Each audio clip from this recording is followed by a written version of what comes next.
Hello, everyone. You are listening to the latest Flyers Talk podcast. I am Jordan Hall, and as always, I am joined by the dynamic Joe Fordyce. Joe, the Flyers get a win they really needed to have, a 3-2 decision over the Sharks. But the big story, John Tortorella not behind the bench. He served the first game of his 2-game suspension. Let's get into that first, Joe. What did you think of the league's decision? Did you find it harsh? Did you find it right? Overall, how'd you feel about it? There's two schools of thought. The idea that he refused to leave the bench. I mean, he did leave the bench, and it was kind of in short order, but he said he wasn't going to leave the bench. So the suspension, I get that there was a suspension. But then when you look at things like what happened with Matt Rempe hitting Jonas Siegenthaler the other night, and he gets 4, and you start to compare, like, okay, this hit that could have ended a guy's career. John Tortorella gets half of the suspension for that part of it doesn't really make sense. There's a lot of things that don't make sense, though, about the decisions made in this regard from incident to incident with the NHL and their discipline. So, I mean, I thought it would be a game just to kind of make a statement like, you show up the referee, this is kind of what's going to happen. I didn't think it'd be 2 games, and then, it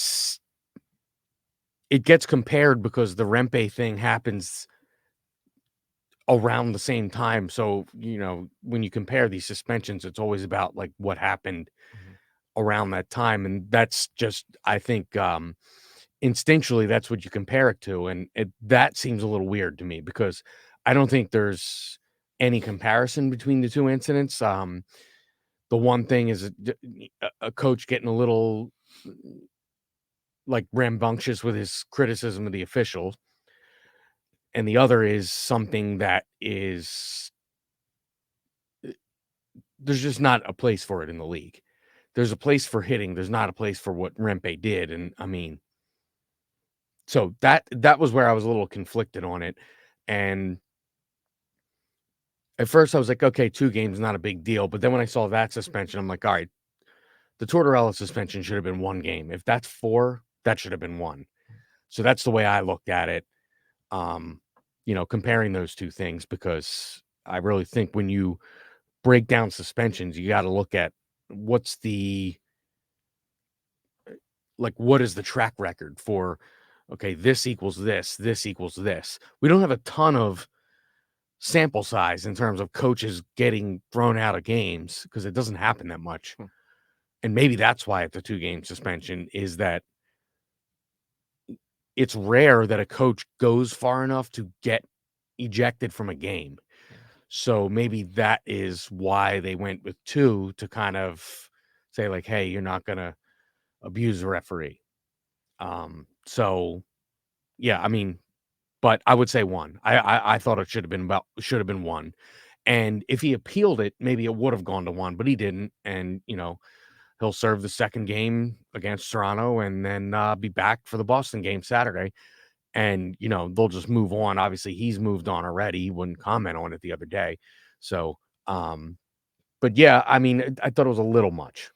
Cam Atkinson was on the bench right in front of Tortorella, and he's known Tortorella for a long time. He's probably heard that coach bark at the officials plenty of times, countless times. And he said what Tortorella said he didn't think really crossed the line. A couple other players didn't feel it warranted an ejection. So maybe the leash was a little short there. As for the suspension, I do think the league needed to do something. I mean, the coach is on the bench. He's refusing to leave. He's cursing at the officials. It's clear as day on video. So I would be curious as to what part of that got him ejected. Was it he obviously, the not leaving the bench part is after the ejection. Yeah. So if he leaves the bench right away, does he get a suspension? Yeah. Yeah, it's a good point. Maybe it's only 1 game. Yeah, I mean, maybe because the tirade I know what afterwards. the player said, but we could all see what he was saying. Right. I mean, it was some strong language, and it was clear that his point was he wanted to talk Right. to the official that threw him out of the game. If Wes About McCauley, I think, goes over there and just gives him a conversation, maybe all that's avoided. But right, and then it seemed like Wes was kind of trying to step in for a younger referee and sort of protect his crew, if you will, much like you would see a crew chief in a baseball game. The crew chief is going to a lot of times step in and be the front for that crew. Right. That's kind of like their duty. So I thought there was a little bit of that from Wes McCauley, and it was clear Torts wanted to talk to the guy that threw him out. Yeah. Which never happened, and that's why he wouldn't leave. So I don't know. I've heard some opinions that the NHL should institute something kind of like the NFL does, where if there's a controversy, the officials are available to the media after the game. Yeah. That doesn't happen in the NHL. I'm not thinking it's going to happen anytime soon, because it's not as if there's been there's a lot of controversial hits that happen in this league. There's at least one or two every playoffs. And you never really hear from the officials. You hear from former officials, guys that are employed by TV networks and things that are part of broadcasts that talk about that, but you never hear from the officials that are on the ice. And I don't see that changing anytime soon. But if it did change, I think that might be for the better, and you wouldn't have so much you wouldn't have like armchair officiating going on the next day by media and fans. You might still have some, but it would give it a little more clarity again. But I don't think that's going to happen anytime soon. And the league's going to protect its officials. Like, that's how they operate. And they don't like bad looks. And it wasn't a great look. John Tortorella is a veteran head coach who people respect, and he's on the bench lashing out at the officials. He's refusing to leave. It's not a great look. So I very, very much agree with you, Joe. I think they were kind of coming down hard to make sure this can be avoided maybe in the future. Ejections don't happen often. So I did think he was going to get suspended. I wasn't sure how many games. In the grand scheme, though, Joe, I don't think it's a huge deal for the Flyers. John Tortorella can still prepare the team at practice. He can still prepare them at morning skates. He just can't be on the bench for the games. Bradshaw really runs the defensive group, so he kind of controls how many minutes the defensemen get. So maybe if there's any adjustment, it's for Rocky Thompson and the forwards. But I don't think it's a huge deal. The Flyers won Tuesday. They'll be without him for one more game behind the bench, and then I think we'll get back to normal. Yeah, the one other point I would make is much like the Flyers don't. I guess Nick Delorier would be the closest guy they have to this, but a guy that the league might want to make an example of for Tom Wilson. Tom Wilson's a perfect example. A guy that has a reputation and a track record for behaving a certain way on the ice. Maybe his punishment in a hypothetical situation is more severe than a guy who is not that type of player, not a guy that's always mixed up in controversy. So in this case, John Tortorella, we know, is one of the more vocal coaches with the officials, and he has been for 2+ decades. Yeah. So maybe when he does it, he gets the most severe penalty. Yep. And whereas if you had a guy like I'm just going to pick last night's David Quinn, is the coach of the Sharks last night. He's not mixed up in a lot of this. He's not like this great video opportunity of him just laying into the officials. Maybe he's treated a little differently in a scenario like that. So maybe they're like, this is the guy, let's make an example of him. He's a well-known guy, and he's been a fiery coach, and everybody knows his reputation and track record for 2+ decades of being the same exact way. We'll make a little bit of an example of him and just, let people know this isn't going to fly. So that might have been the reason for it too. Yeah, so all those things combined, I think, is the reason why it was 2 and not 1. But again, when you put it up against some of the things that go on in this league, some of the hits and some of the liberties that some of these guys take on the ice, it seems a little unbalanced, we'll say. It's a great point. The league probably sees these clips of Tortorella going viral, of him lashing out at officials. And while it's great entertainment for fans, I imagine the NHL is not too fond of it. I don't think they love it. And absolutely, we're probably trying to make a statement here of, hey, we need to take this back a little bit. And that's what the league did. But Flyers are moving forward. They got a big win Tuesday night. Joe, that was a needed win over the Sharks. maybe people thought it should have been a little bit more lopsided than it was, a 3-2 game, but Flyers needed it. They got the win. What was your biggest takeaway from that win over the Sharks? Well, I think it was a get to and get out of Dodge Yeah. type of game. Yeah. And last week, when the Flyers are in the midst of tough games, and this Sharks game is on the schedule, there's no doubt the players see it. I asked Scott, I said, is it tough to get up for some of these games? Like, for example, you're playing division games, Eastern Conference games, and then mixed in, you have a Western Conference team. I'm not speaking of the Sharks. I'm speaking of they had who did they have? Didn't they have a West Chicago? Chicago Yeah. last week, or maybe Yeah, they? Blackhawks were kind of mixed in, but with all the Yeah, division there's games, like a they outgrind sporadic them. Western Conference games mixed in, Yeah. and I asked him if it was tough to get up for, and he said whatever night that was. He says not really, but then he pointed out, well, that Sharks game next week, Mhm. that's going to be tough to get up for. Yeah. There's no two ways about it. That was a trap game last night. And I think the Flyers, through 2 periods, until Tippett scored, I really feel like it looked like a trap game. It looked like at any point the Sharks could take the lead in this game, and it could have get away from them. Early in the third, the Sharks have a breakaway, and Ersson had to make his best save of the night to keep it a tie game. And then, of course, the Flyers score, and all the momentum of the game shifts from that point forward. Yeah. But it was a trap game. It just is. I mean, you look at the standings. The Sharks entered with a league worst minus 111 goal differential. There's no way the players don't see that. And then you come out and it's kind of, you're getting outplayed for stretches of the game. You're taking penalties, which is always an equalizer when you're playing a much inferior team. If you start taking penalties and putting them on the power play, let's be honest. The Sharks' second power play unit looked better than either Flyers' power play unit. Yeah. To take the names off the jerseys and, take what out of the standings, and you would look and say, okay, well, that team's got a decent power play because they look good and they scored on it. So, that was part of the trap the Flyers fell into, is a penalty-ridden 2 periods of a game.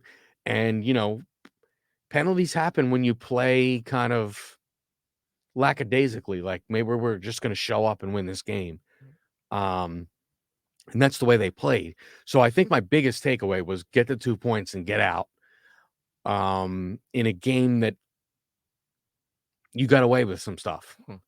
And that's what they did. So, you can't take that away from them. They played a team that was, what are the Sharks playing for? It doesn't matter whether they win or lose. So they come out, they have nothing to lose. The Flyers, everybody comes out and everyone says, this is 2 points in the bank. They have to have these 2 points. Look at the standings. You can't lose this game. There's no way they don't think that. And you come out and the game looks a lot like a trap, and but they escaped. So that's my biggest takeaway for sure. Celebrity cook Steve Martorano brings his Italian-American cooking back home to Philly. Enjoy Martorano's Prime at Rivers Casino and Steve's famous meatballs with Sunday gravy, prime steaks, and more. Make reservations for Martorano's Prime on an open table. Rocky Thompson said he thought the guys on the team had a wake-up call about midway through the game. And I don't even know if it was so much like they didn't respect San Jose, but they got away from exactly what they wanted to do. And I found it interesting. He said the Sharks have a good power play, and I was kind of like, I looked it up. They actually have like a middle of the pack power play. And the whole game plan was like, guys, if we do not commit penalties and we just play them 5-on-5, we should be good. Yeah, I think what did Bush say during the game? They're minus 71 at 5-on-5. Yeah. Like just in 5-on-5 play, they're minus 71 in goal differential. Yeah. So what does that tell you about their power play? Right. That tells you don't put them on the power play and you're probably going to win. Right. And they committed, I think, 6 penalties before the third period. Yeah, and I feel like games like that, penalties start to become contagious. It's like, I don't know why they can become contagious, but it seems like they do. Because the games where the discipline gets away from the Flyers, I feel like it gets away from them not in 2 or 3 penalties, it's 6 and 7 penalties. Mm-hmm.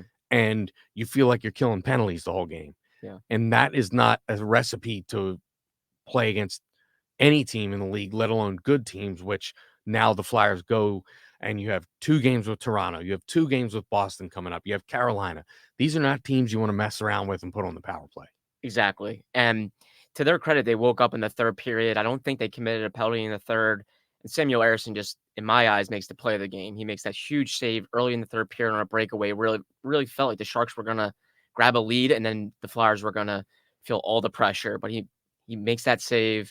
They score 57 seconds later, and it just seemed like they were in control at that point. That was just massive, Joe. I thought Samuel Eriksson was the most important player in that game. Absolutely, and that against a team like the Sharks, you need that sort of swing in a game to Mhm, just put them away because they're in a game like that where they're playing loose, you need to take away their belief. And that swing, not scoring on the breakaway, Konechny sets up Tippett for the goal. I feel like that took all the belief that they mhm, could win out of that game. And, it starts with Ersson. If Ersson lets that in, then the Tippett goal, we don't know if the Tippett goal happens, but hypothetically, the Tippett goal ties the game if Ersson lets that in. yeah, So it's a totally different game if the Sharks take that lead because then all of a sudden you're in the 3rd period and you're losing to the worst team in the NHL yeah, at home in a game that really, really matters in the playoff race. yeah, And that's a totally different mindset. It's a totally different building because the save by Ersson gets the building going mhm. and then obviously really gets it going when Tippett scores. And the building's a nervous, you can hear a pin drop building if Ersson lets that goal in. And so yeah, I agree with you. Yeah, like he's been in a lot of these games, he's been the most important player. Mm, Because even past just that moment last night with him making that big save, he didn't have a lot of clunker games. mhm, And he would tell you the game against Tampa was just that. It was a clunker. Bounced back last night. And I don't care if he bounced back against the Sharks, the Blackhawks, or he mhm, bounced back against the Rangers or Vegas. It doesn't matter. The opponent doesn't matter. It's the way he played because he was tested. So yeah. that was huge too. And equally as important as that single moment in the game. I couldn't agree more with the impressive bounce back too. That was the shortest outing of his NHL career in Tampa Bay. Rookie goaltender, you wonder if maybe that hurts him a little bit mentally. How does he go into this game? And he looked like real driven to show up and kind of spearhead that win, and he did. And Joe, with how thin they are on defense on the back end, I really thought some of their bigger named forwards, a lot of them younger guys, kinda need to get going here. They need to step up and kinda provide the offense. I think they're gonna have to be defensive on the back end, and their forwards are gonna have to drive things offensively. They get 3 goals from young forwards: Owen Tippett, Joel Farabee, Morgan Frost.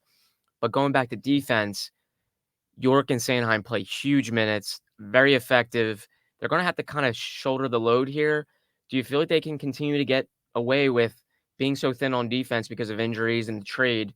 Can they get away with this against some of the better teams? I York, I would say yes.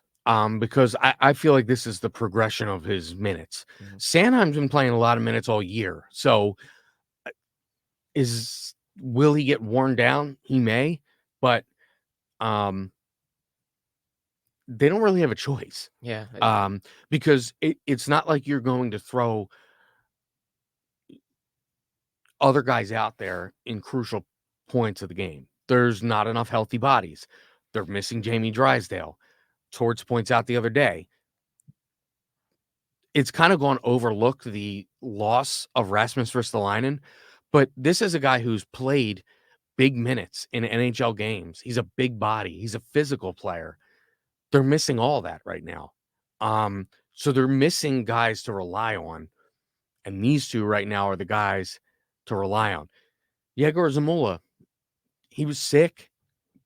He comes back, played well last night, stuck up for his teammates in the first period there.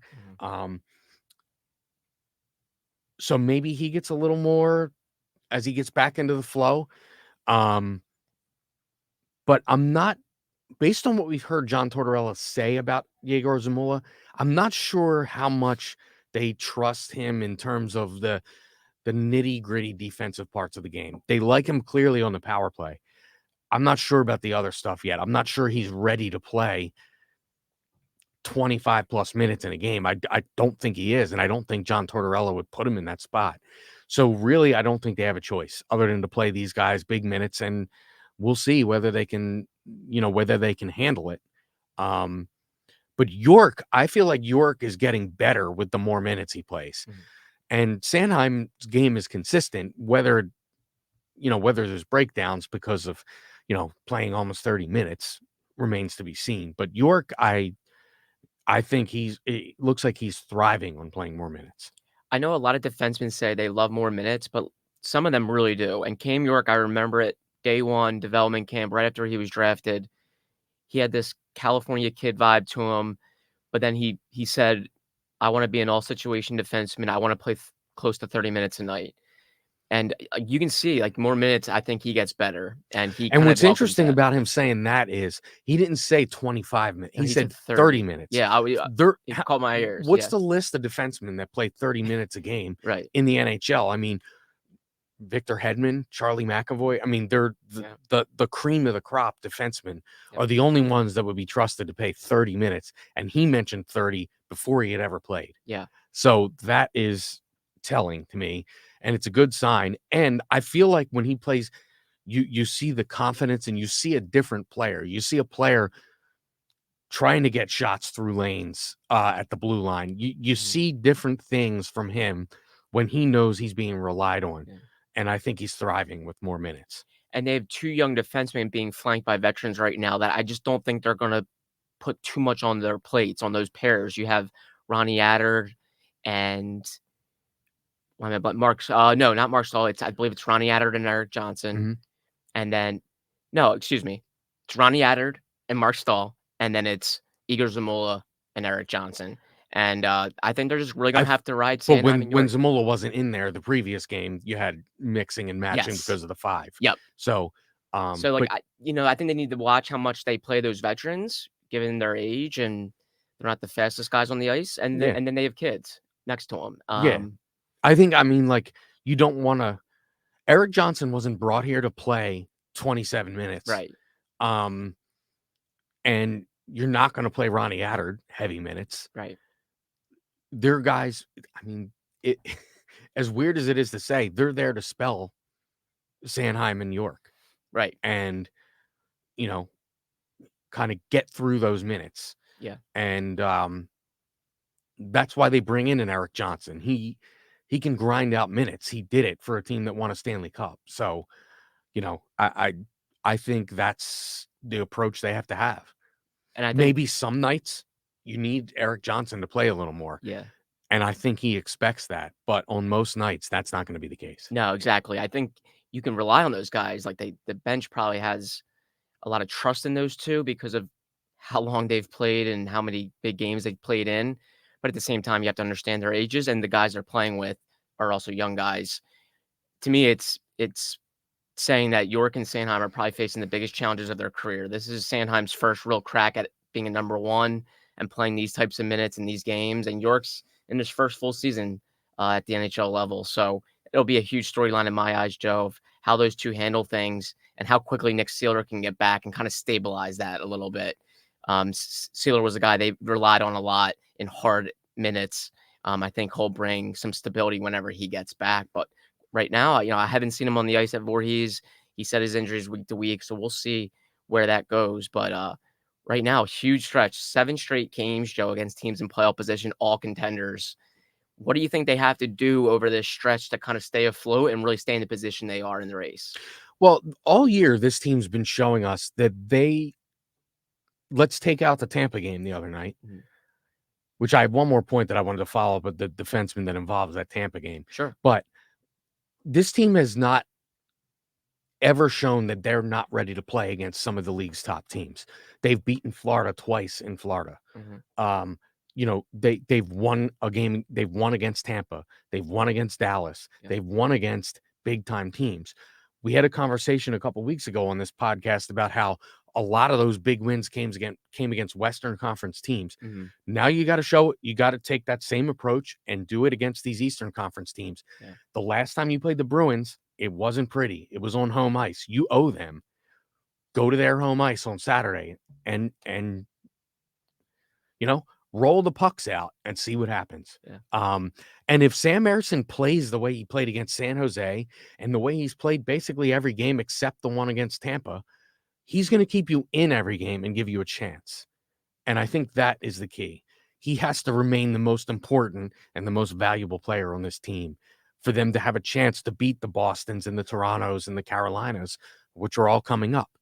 What I did want to say about the defenseman going back to Tampa, I found it a little puzzling that maybe they didn't scale minutes back in that game Hmm. for their top defenseman because it became clear that that game was out of reach. Yeah. And I'm surprised they didn't kind of, it's not really the NHL way to just punt a game like that, but I was surprised they didn't scale some minutes back in the third period of that game.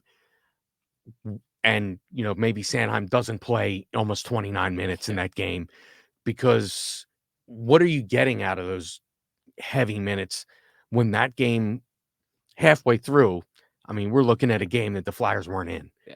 So I was a little surprised by that. And, I do think they're going to have to take advantage of opportunities to scale back the minutes. Hopefully that is a game when you're up 5-0, but I don't know how many times you're going to be up 5-0 against this schedule that's coming up here. So if you're out of a game, scale back the minutes. Yeah. I mean, let these other guys play minutes because after all, your approach has been, it's great if we make the playoffs, but we're also in this developing mode. And part of developing is giving guys more minutes to play. So if there's games where the score either way is giving you an opportunity to do that, I think you have to take advantage. So I would use that approach going forward.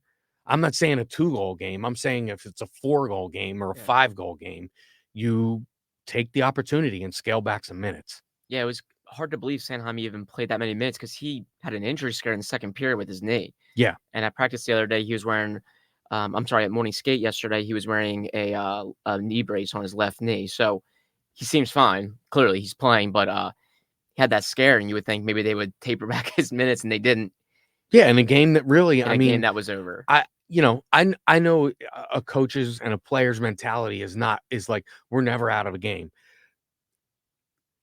That game was decided midway through. Yeah. It just was. It wasn't their night, and those games are going to happen. The Flyers have been playing playoff type games since November. I mean, they have to play that way to win because they don't have Nikita Kucherov or a Connor McDavid, somebody that's just going to put the team on their back and carry them. That's the way you have to play. So when you play that way, when you're all out every game, you're going to have nights like they had against Tampa. And if you have them again, I'm not saying that it's going to happen multiple times, but if it happens, if you're playing 7 games against playoff teams coming forward and 2 of those are bad games, take the opportunity to scale the minutes back. I think you have to play that way, or else you're going to if you get to the playoffs, you're going to get there and you're going to find that you have a lot of tired defensemen. So that would be my approach going forward too. Not that you don't want to sit there and wave white flags, and that's not what I'm suggesting. But what I am suggesting is take the opportunity to scale back. Much like you would if a starting pitcher is having a bad night, you're going to take them out, and you're not going to have them pitch in a 7-0 game if they're having a bad night. So I think you have to take the same approach here. And to that point, I know John Tortorella gets this reputation of a guy that always pushes his teams and is really hard on them in practice. But I had a former player of his from his Tampa Bay Cup winning team say down the stretch, like he looks for days to take off. And he did it today, Wednesday, as we record this podcast. They were originally scheduled to practice. He gave them a day off. I think he's going to continue to do that because of the importance of keeping guys fresh, like understanding at this point of the season, they are who they are. I don't think they really need to hammer any more details down in practice, get them rest. Same thing with a defenseman. Like Sanheim and York have not been in this spot yet. And not to sound like a coach, but I think it's going to be very intriguing and interesting just to see how they handle this. I think it's good that they're playing these types of minutes in a playoff race. It'll be worth watching to see how they respond to it, see how they grow from it, maybe fail or succeed. I think it'll all be good for those two. They're going to be important players without a doubt for the Flyers. Big games, Joe. It'll be a fun stretch. 7 straight against teams in playoff position, all contenders. We'll have it all covered here on the Flyers Talk podcast on Flyers pre and post game live, produced by our very own Joe Fordyce. Joe, thank you so much. And just to not mention, hosting. we should right. We should mention that we don't have the game Thursday against Toronto on our air, but Saturday we have a really cool feature on our pregame show.